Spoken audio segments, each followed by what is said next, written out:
havia um clamor: quando vai vir a quinta temporada? Já não estávamos mais aguentando de tanta expectativa. Quando vai chegar a quinta temporada? Chegou a nossa quinta temporada.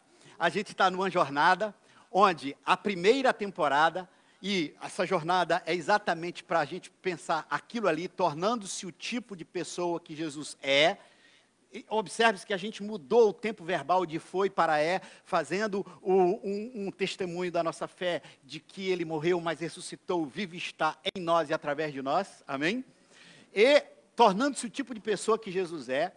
Na primeira temporada, a gente só olhou aquilo que eu chamo de os fundamentos, as coisas mais básicas, fundamentais, para que a gente possa seguir a Jesus. Aí a gente foi para a segunda temporada, e na segunda temporada a gente examinou aqui qual era a imagem de Deus que Jesus tinha. Quem era o Deus de Jesus Cristo? Pegando a ideia, o Deus de Jesus Cristo como sendo a chave de leitura para qualquer outra imagem que eu e você ou qualquer outra pessoa tenha de Deus. A gente foi para a terceira temporada, e na terceira temporada a gente falou sobre imagens, de como Jesus usou os comportamentos simbólicos para passar a sua mensagem. Foi uma das minhas temporadas favoritas. E aí, ali agora a gente está na quarta temporada. Na quarta temporada a gente mergulhou na história do filho pródigo, ou melhor, do pai amoroso. E a gente viu como uma história pode mudar a nossa vida. Pois bem, iniciamos hoje a quinta temporada. Você consegue para bater um papo aqui com a gente. Ora, postas estas coisas, deixe-me te dizer qual é o título do episódio de hoje. Dá uma olhada nessa fotografia que eu achei belíssima, belíssima. E o nosso episódio 1 da quinta temporada, cujo título é Perguntas Bíblicos. 4 versículos bíblicos que você vai ver que tem uma coisa em comum entre eles. E você verá que coisa em comum é essa.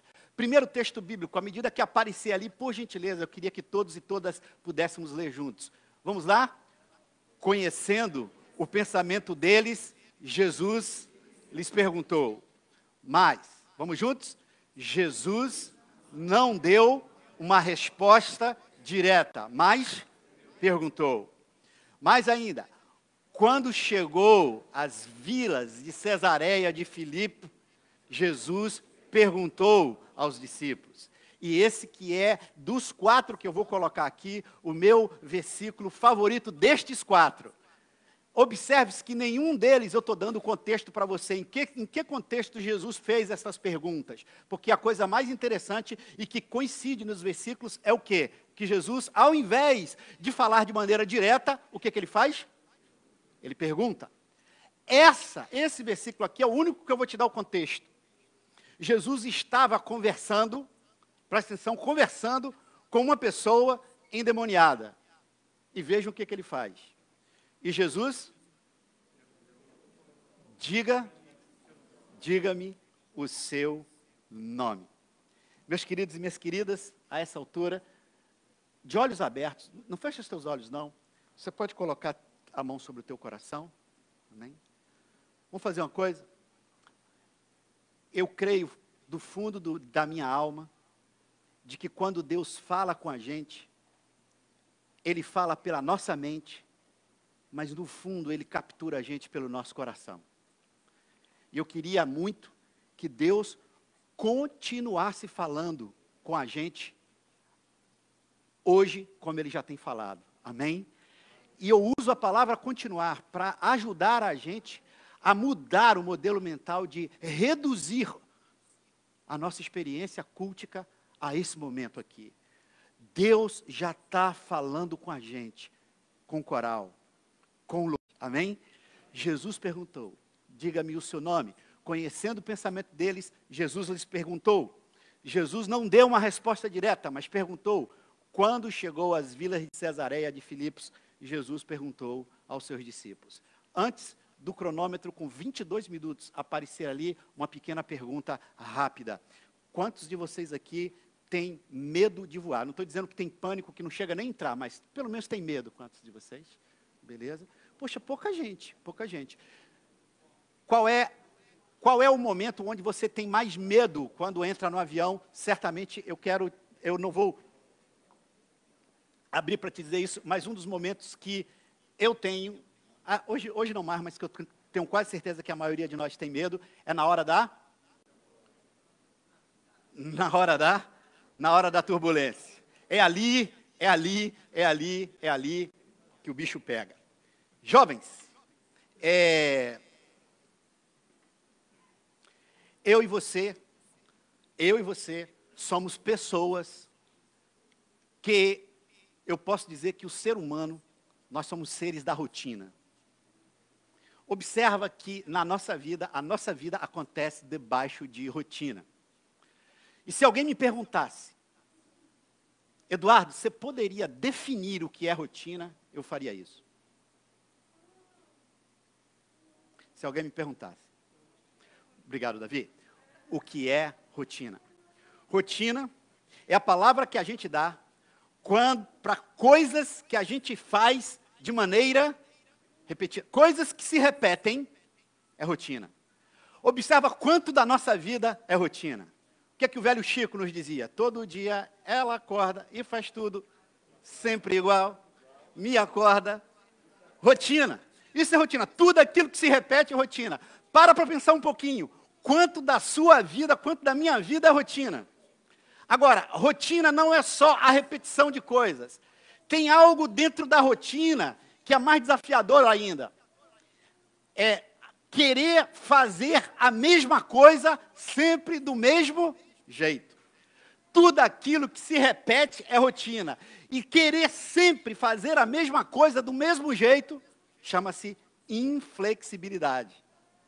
E aí, meus caros, a gente tem uma relação ambígua com a rotina. Se por um lado a gente não gosta da rotina, por um outro lado, porque tem hora que enche o saco, fazer a mesma coisa, sempre, do mesmo, blá, blá, blá, e aí a gente sonha, cara, estou doido por umas férias e tal, quero ir para o Caribe sem coronavírus e tal, quero dar uma descansada. Se eu pagasse para você 2 anos de viagem para a Europa, e você fizesse 2 anos de viagem na Europa, com 15 dias, eu te asseguro, você estava morto de saudade, 20 dias, 1 mês, 2 meses, você está morto de vontade da rotina. Porque a rotina tem isso. A rotina, ela pode dar um senso de que a vida perde o seu sabor, porque tudo é feito de maneira sempre igual, mas a rotina, ela traz uma coisa que é preciosa, e que a gente, eu não posso dizer para vocês o quanto isso vale para a gente. A rotina traz para a gente segurança. A rotina traz para a gente segurança. E, gente, segurança psíquica é uma coisa que, me permita que muita gente vende a alma ao diabo por causa da segurança. Você pensa, por que será que determinadas pessoas se submetem a relações abusivas?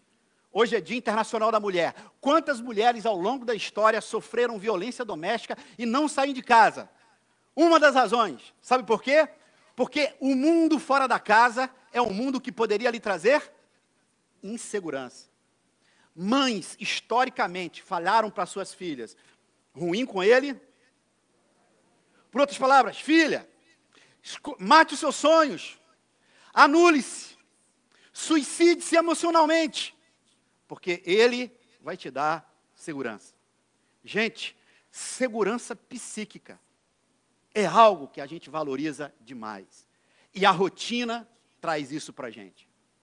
Porém, nem sempre a vida da gente acontece sob rotina. Uma circunstância inusitada, não planejada, não querida, pode mexer com a nossa rotina. E quando essa circunstância não desejada, não querida, é uma circunstância boa, é maravilhoso. Eu tinha um amigo que dizia, surpresa só agradável. Imagina, sair daqui, você acaba de ser sorteado, de novo, sem coronavírus, você acaba de ser sorteado para um resort, tudo incluído, 15 dias no Caribe, você e só quem você gosta. Cara, que surpresa agradável. Mexeria com a minha rotina. Qual seria o problema? Arrumar mala, fazer uma opção de coisa. Surpresa é agradável. Porém, existem circunstâncias na nossa vida que não são esperadas, não são desejadas, não são queridas, e essas circunstâncias mexem com a nossa rotina. E circunstância, a gente abraça. Agora, tem um outro tipo de situação onde a rotina da gente é alterada. Quando pessoas começam a alterar a nossa rotina. E todas as vezes que uma pessoa começa a alterar a nossa rotina, isso causa na gente insegurança. E se a gente tem poder, a gente demite essa pessoa. Se a gente tem poder, não a gente, estou falando não de mim, você. Essa pessoa até, inclusive, pode ser morta. Tem 3 áreas na vida: família, empresa, negócio e religião. Família está mudando o tempo todo. Empresa está mudando o tempo todo. Segurança. Sabe quem é que sempre subverteu a ordem? Sabe quem é que sempre, de alguma maneira, mexia na rotina? Profetas. Que subverte a rotina. Adivinha qual foi o profeta dos profetas? Aquele que foi o profeta por excelência. O meu, o seu Senhor, Salvador, Mestre e amigo. O Cristo de Deus, Jesus de Nazaré. Profeta dos profetas, que abalou tanta rotina, que abalou tantas estruturas religiosas do seu dia, que teve um final. Qual? Aposentadoria tranquila, barba branca, em casa, tranquilíssimo, beleza, em paz com todo mundo, adorado por todo mundo, querido. Alguém, Jesus, sabe como é que Jesus morreu? Com uma placa dizendo aqui, eis aqui alguém que manteve a ordem, alguém que fez tudo direitinho. Foi esse o final de Jesus? Jesus, o profeta que subverteu a ordem, que subverteu uma visão política e que tocou na ferida dos religiosos, que tinha como obsessão fazer a mesma coisa sempre do mesmo jeito, foram com essas pessoas com quem Jesus mais sofreu. E você sabe como é que ele fez isso? Sabe como é que ele fez isso? Ele fez isso perguntando. Porque poucas coisas abalam a nossa rotina e a nossa segurança como uma pergunta. Experimenta, ao invés de dar sermões para os teus filhos, experimenta perguntar a ele: filho, por que você acha que isso é assim?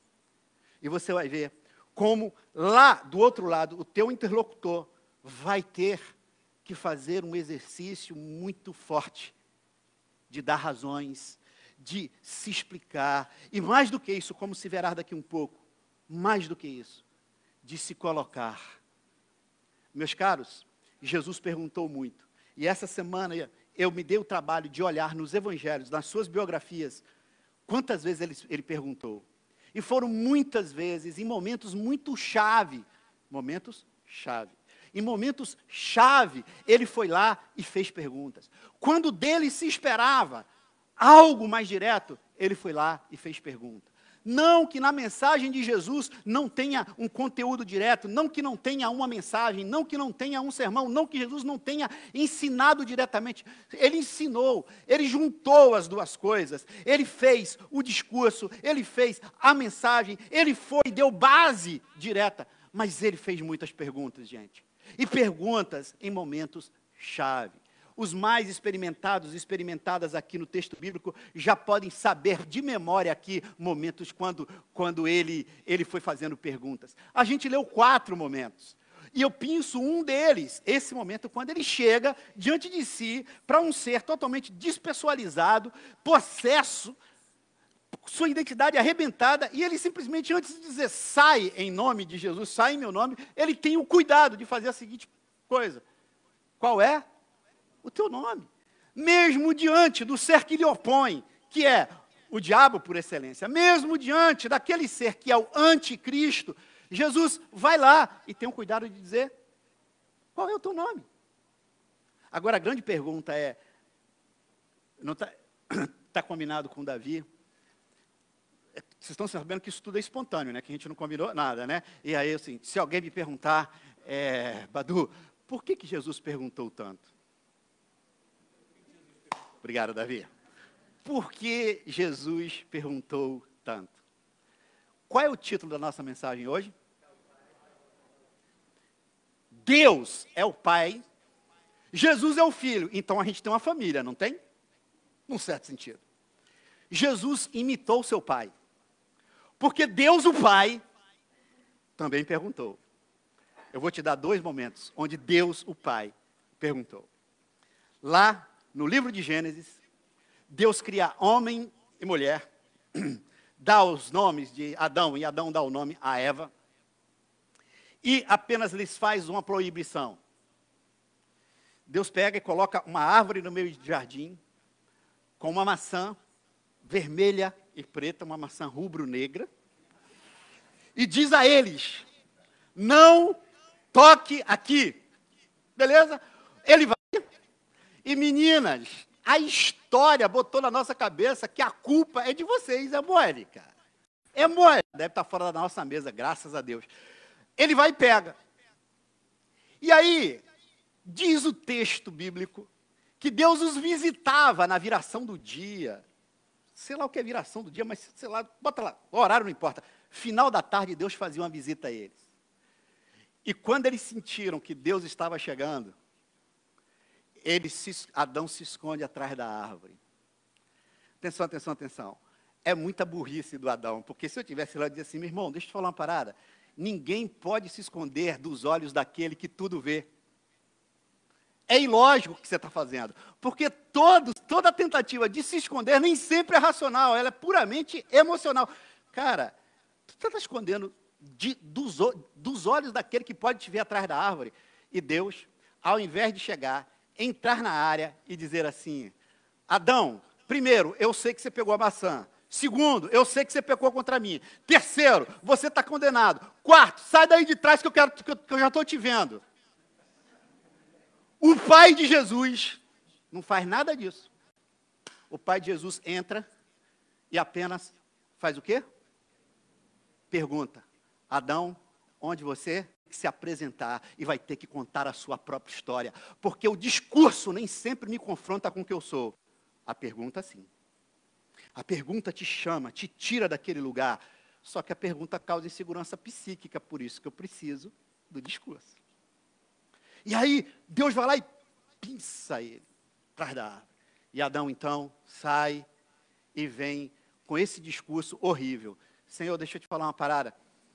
Eu pequei, mas foi a mulher que você me deu. Cara, que coisa infantil, meu Deus do céu. Pensou o seguinte, a culpa, primeiro, foi sua, que botou ela na minha vida. Depois, a culpa foi dela. Só tem uma pessoa que não é culpada. Me dá vontade de aparecer lá e dizer assim, óbvio, um cara que se esconde atrás da árvore, querendo se esconder dos olhos do que tudo vê, só podia pensar esse tipo de coisa mesmo. Segundo momento onde o pai de Jesus faz uma pergunta. Cara, esse é um dos momentos preferidos para mim do texto bíblico, de uma beleza extraordinária. Moisés estava no deserto. E Moisés estava morando com o sogro. Quem já morou com o sogro aqui pode se identificar com Moisés. Início da vida. As coisas, Moisés, 40 anos, você conhece a história, não conhece a história? Desliga a televisão hoje, desliga o Netflix, vai ler o livro de Êxodo. Importantíssimo. E aí, o que acontece? Moisés está lá no deserto, depois de 40 anos. E um belo dia ele está andando. E aí tem uma árvore que começa a queimar, uma coisa chamada sarça, que eu nunca vi na minha vida. Eu, pessoalmente, não peguei, um arbusto qualquer, sarça. Um arbusto. A árvore começa a queimar. E Moisés olha, e eis que é Deus por ali, porque imagina se o fogo pegasse naquela árvore, e quanto mais o fogo viesse, mais a árvore ficasse verde. Sei lá, parece uma mensagem metafórica do tipo, eu sou o Deus que nenhum fogo queima. Sei lá. Aí começa um diálogo entre Deus e Moisés. Lembra que Moisés lá atrás já queria ser pela sua própria força, libertador de Israel, que vivia escravizado. Deus agora diz assim, Moisés, vem aqui, eu quero que você liberte o meu povo. Moisés no deserto, acomodado, 40 anos de, qual é a palavra? 40 anos de rotina. Deus diz assim, amigo, na idade que você está, eu quero te dar uma nova missão. Deixa eu te falar uma parada, quanto mais velho a gente vai ficando, não bota a missão sobre a nossa mesa, porque eu quero... Deus entra. E aí, você conhece a história. Deus começa a falar com Moisés. Moisés começa a dar desculpa. Você lembra? Diz assim, cara, tal, eu não sei falar, eu boto meu irmão, e tal. Chega um momento da conversa, esse momento é fantástico. Chega um momento da conversa, quando Deus, o pai de Jesus, faz uma pergunta. E a pergunta que Deus faz é a seguinte, Moisés, o que você tem aí na tua mão? Presta atenção, Deus estava vendo o que ele tinha na mão. Alguém lembra o que Moisés tinha na mão? Um cajado, uma vara. Olha a pergunta, olha que pergunta, cara. O que você tem na mão? Deixa eu te fazer uma pergunta. Se Deus hoje chegasse para a gente e dissesse assim, o que está na tua mão? O que você tem nas mãos? E Moisés, Deus diz assim, joga no chão. E um milagre acontece, ali você tem uma primeira, o cajado de Moisés, a vara de Moisés se transforma em cobra e tal.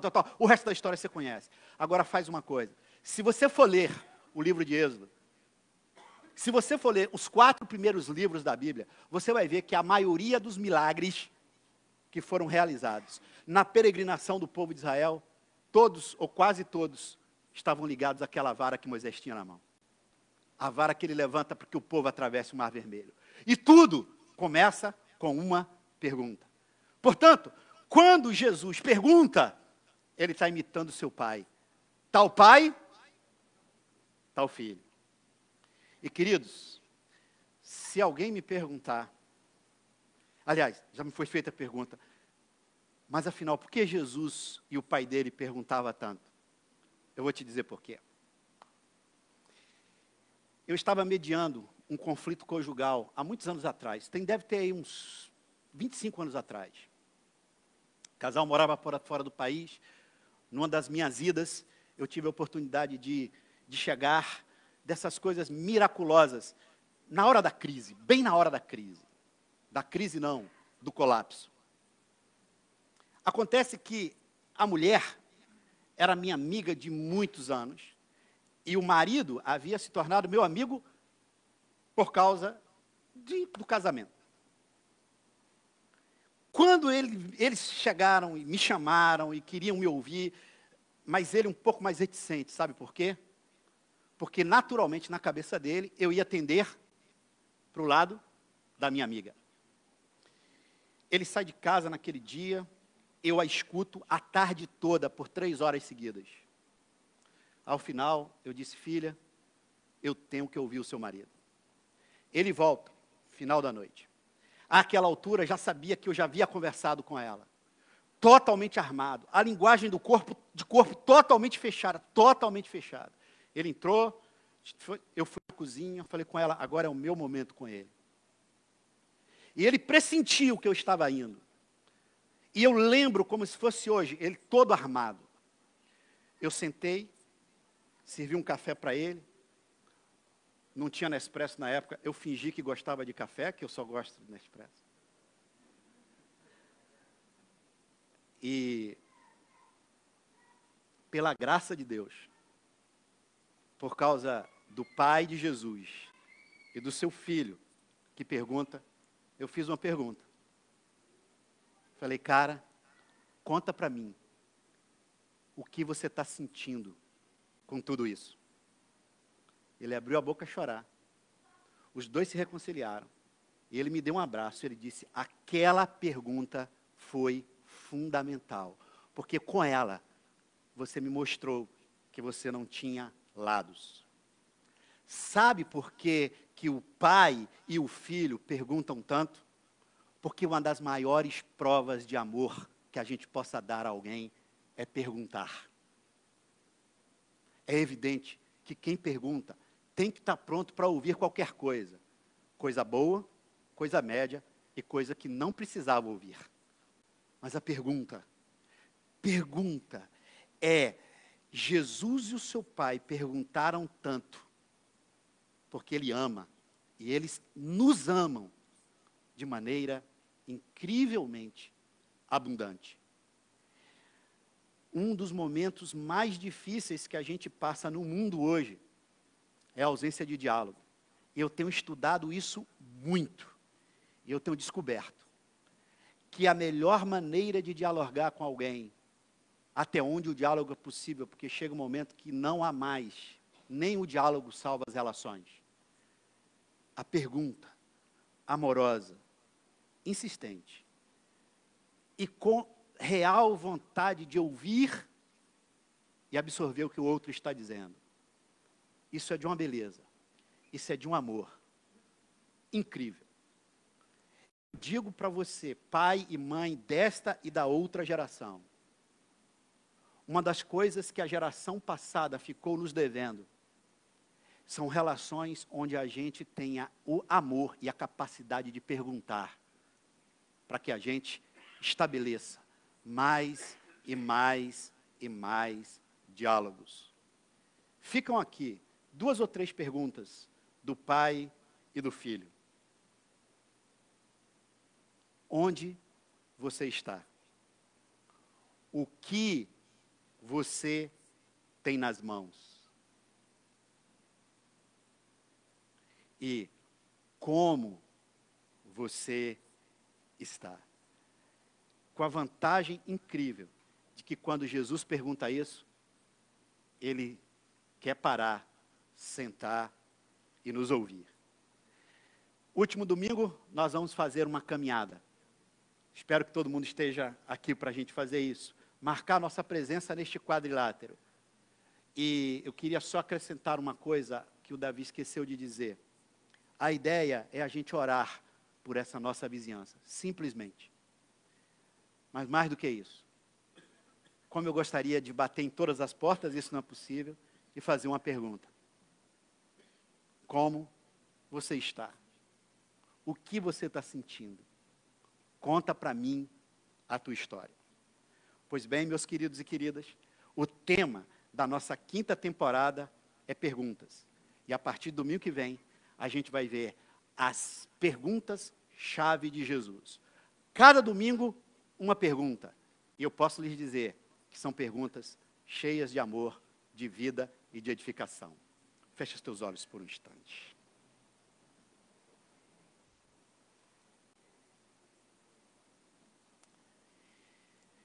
Jesus querido, Deus, nosso amado Pai, e a quem podemos chamar de mãe, nós te agradecemos, porque você nos ama tanto, a ponto de nos perguntar, porque você se preocupa tanto, a ponto de nos perguntar. Muito obrigado pelo teu amor, muito obrigado pela tua companhia, muito obrigado pela tua vida na nossa vida.